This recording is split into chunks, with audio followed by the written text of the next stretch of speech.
here with the Stevens Institute of Technology following today's NCAA Division III Championship quarterfinal match, in which they defeated Dominican University 3-1. Joining us this afternoon, head coach Patrick Dorywalski, first year David Lehman, Jacob Patterson, and Gabe Shankweiler. Coach, if you could just provide an opening statement about today's victory. Well, this is actually really feels great today because, you know, we played them earlier in the season. We had some illnesses on that trip, and we didn't play very well at all. So obviously the win today makes up for that big time. It's a lot more important to win this one than it was that one back there. So we're really happy about that. All right, Gabe, tell me about what was your condition? Obviously I see the numbers. What was your condition the first time you had played up there in terms of sickness and illness? How badly exactly were you feeling that day? I was a little sick that day, but really when I was thinking about that, I was thinking of like your basketball players, Kobe Bryant, Allen Iverson, trying to play through the flu. Not saying I'm on their level, but that's really what motivated me to play. Wasn't able to put the numbers up when we went over to the Midwest.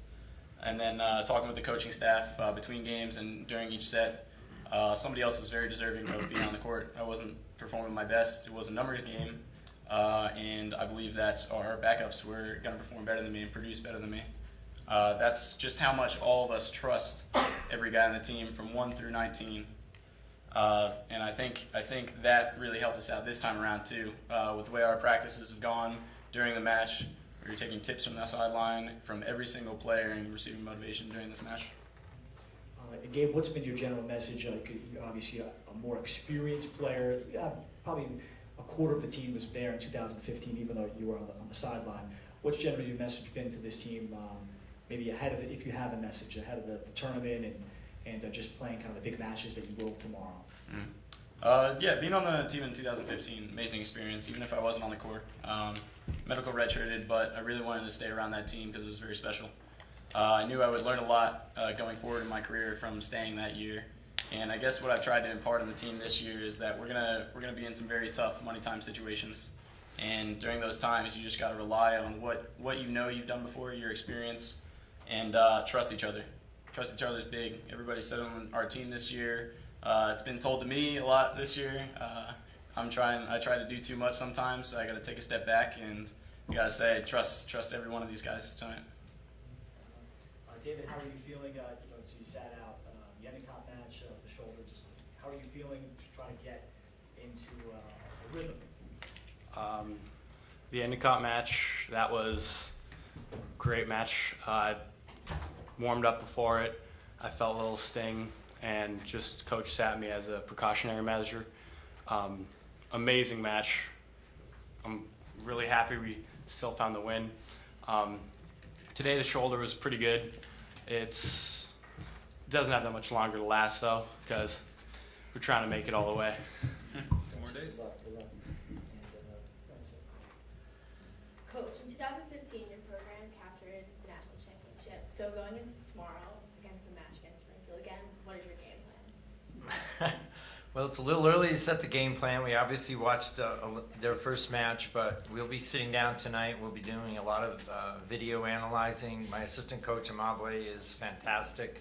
We'll be going through all of the video that's available to us, not only as a team, but also position video and all of that. So we'll have the plan by the morning, but the basic plan is win. Like that. What's been successful for you throughout the season? The thing that's been successful for us is the quality of these guys.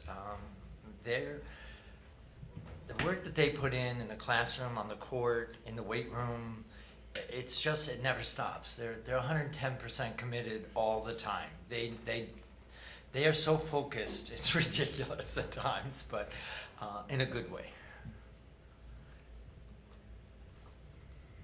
And David, Gabe, you were 13-23 on a 478 clip. What did you do today that's going to have to carry over to tomorrow against Springfield and to stop their offensive powerhouse that they've displayed all season?